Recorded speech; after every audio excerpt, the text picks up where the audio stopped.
सरकारी कर्मचारियों को एक बड़ा झटका लगा है। अभी तक वेतन आयोग की रिपोर्ट नहीं आई है, तो ऐसे में 8वां वेतन कब लागू होगा ये आपको बताते हैं। नमस्कार, न्यूज़ 18 का डिजिटल प्लेटफॉर्म आप देख रहे हैं और मैं हूं आपके साथ रितु सिंह। 8वें केंद्रीय वेतन आयोग की रिपोर्ट में 15 से 18 महीनों की देरी से जनवरी 2026 में वेतन वृद्धि लागू नहीं होगी। इससे सरकार को 2028-29 से भारी वित्तीय दबाव का सामना करना पड़ेगा, क्योंकि 15 महीने का बकाया एक साथ कर्मचारियों को देना होगा। ICRA के मुताबिक FY 2028 में वेतन खर्च 40 से 50% बढ़ सकता है, जिससे विकास योजनाओं पर असर पड़ेगा। अब 8वें केंद्रीय वेतन आयोग की सिफारिशें जनवरी 2026 में लागू होने की पूरी उम्मीद थी, लेकिन अब यह स्पष्ट हो गया है कि आयोग की रिपोर्ट अभी 15 से 18 महीनों में ही तैयार हो पाएगी। इस देरी का असर सरकार की वित्तीय योजना और बजट पर बड़ा होगा।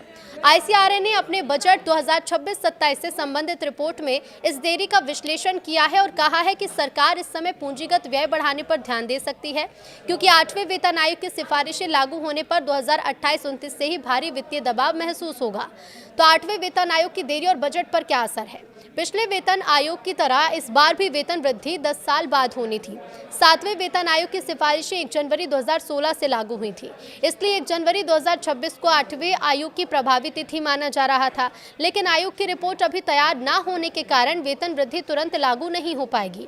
ICRA के मुताबिक जब भी वेतन आयोग लागू होगा, उसे 1 जनवरी 2026 से प्रभावी माना जाएगा, जिससे सरकार को 15 महीने या उससे ज्यादा का वेतन और पेंशन का बकाया एक साथ देने होंगे। यही कारण है कि इसका प्रभाव FY 2028 के बजट पर बहुत बड़ा होगा।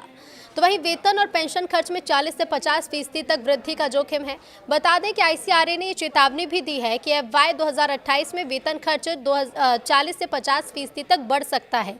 इससे सरकार का वित्तीय संतुलन बिगड़ सकता है और विकास योजना और अवसंरचना पर खर्च करने की क्षमता भी सीमित हो सकती है।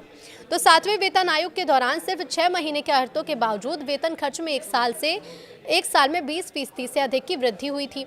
6वें आयोग की देरी के कारण 2.5 साल से ज्यादा का बकाया भुगतान हुआ, जिससे बजट पर 2 साल तक दबाव बना रहा। अब सरकार का रणनीतिक कदम क्या होगा? तो ICRA के मुताबिक सरकार FY 2027 में यानी फाइनेंशियल ईयर 2027 में कैपेक्स लगभग 14% बढ़ाकर 13.1 लाख करोड़ तक कर सकती है।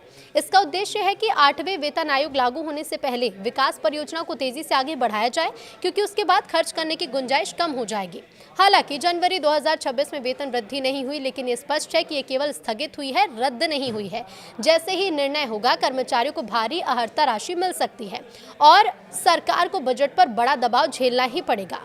रिपोर्ट के मुताबिक 8वां वेतन आयोग अब केवल वेतन वृद्धि नहीं, बल्कि भविष्य के कई बजट को प्रभावित करने वाला एक बड़ा वित्तीय घटना बन गया है।